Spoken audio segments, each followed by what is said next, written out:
Hello, carnivore hunters. This is Rick. I just discovered this Dr.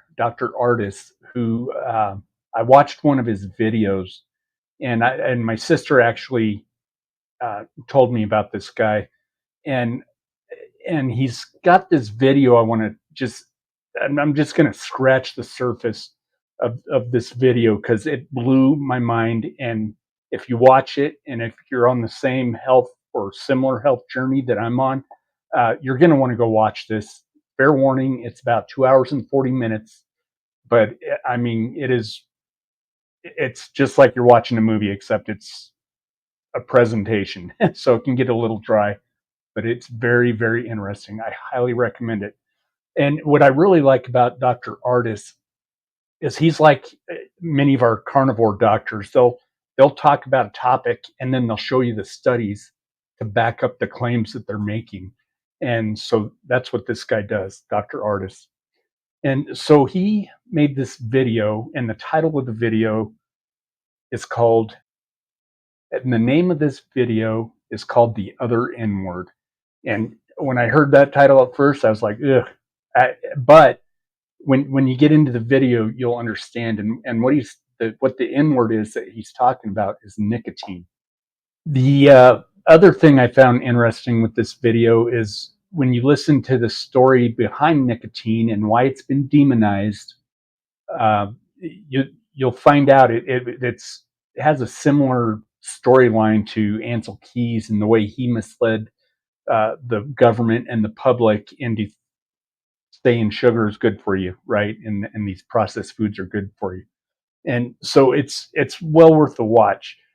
But I just want to tell you real quick my three big takeaways from the video, and I'm sure there's many more, but the three that just blew me away because I used to chew Copenhagen snuff. I'm on Nicorette now, and after listening to Dr. Artis, I really think when I'm done with my box of Nicorette gum, I may switch to patches and use nicotine as a supplement.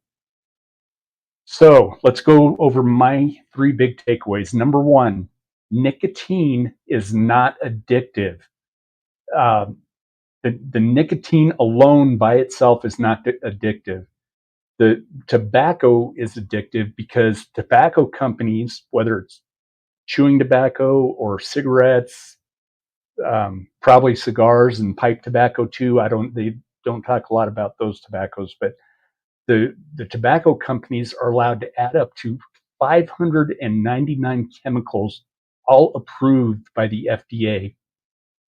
And I want to say there was like 12 or maybe 15 chemicals that they put in there that are the addicting agents that will get you addicted to Copenhagen or Marlboro or whatever your dirty pleasure is. And these chemicals are called priazines. And Dr. Artis explains that really well. So if you go watch that video, listen to what he has to say about the priazines. My number two takeaway was the tobacco plant is not the only plant that has nicotine. Okay, so tobacco is just harvested for its nicotine, but a lot of your nightshade vegetables, your cauliflower, white potato, eggplant, zucchini, a bunch of others, celery, all have a certain amount of nicotine in them. And Dr. Artis brought up a pretty good point about the addiction piece of it. Is no one's going out jonesing for a zucchini. They got to get their zucchini fix so they can get that nicotine hit. So it's the way they've demonized nicotine. It turns out is just as bad as, like I said, Ansel Keys. Um, and here's the third one, and this one is huge because, like I said at the beginning here, if you're on a journey of healing, nicotine heals. It cures many ailments, and so one of the big things is a lot of smokers weren't catching COVID. That's his claim. I question that because even when I was chewing tobacco, I've had COVID 3 times personally, and the first 2 times I had it knocked me out. Um, so I would question why if this cures or prevents COVID, why did I get it 3 times? My guess would be because of all the chemicals they're putting into the tobacco and all the other crap I was eating back in the day, probably messed up my immune system. And then the other thing he claims is that nicotine can cure or at least reverse some of the symptoms of MS and Parkinson's and some brain cancers and some other things. And so that's where it can be used as a supplement. And something I personally want to try is I have tinnitus. That's one thing Carnivore hasn't cured for me is I have tinnitus, and especially in my right ear, and it's pretty bad. And his claim is if you take, and that's why I want to switch to pouches, if you take a pouch and put it right in here somewhere, right below your ear for 3 days, the tinnitus will go away. So I am going to go buy some nicotine patches. I'm going to test that, and I'll come back to you guys and let you know one way or another if that really works. And so, I don't want to steal all of Dr. Artis's thunder. I cannot articulate the benefits like he can. I'll leave a link to his website uh, down below in the description.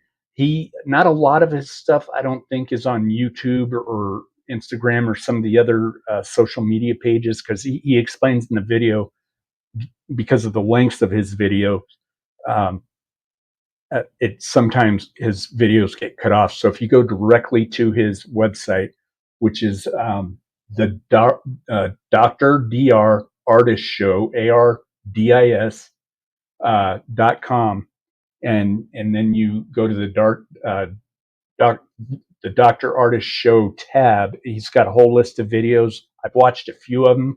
I want to report back to you guys on. He's a fascinating guy, and he's got a similar uh, mission and vision to what the carnivore doctors have. Only his thing is nicotine. So, anyways, I just wanted to fill you guys in on all that. Very interesting stuff. Check it out, and have a great night. We'll talk to you all later.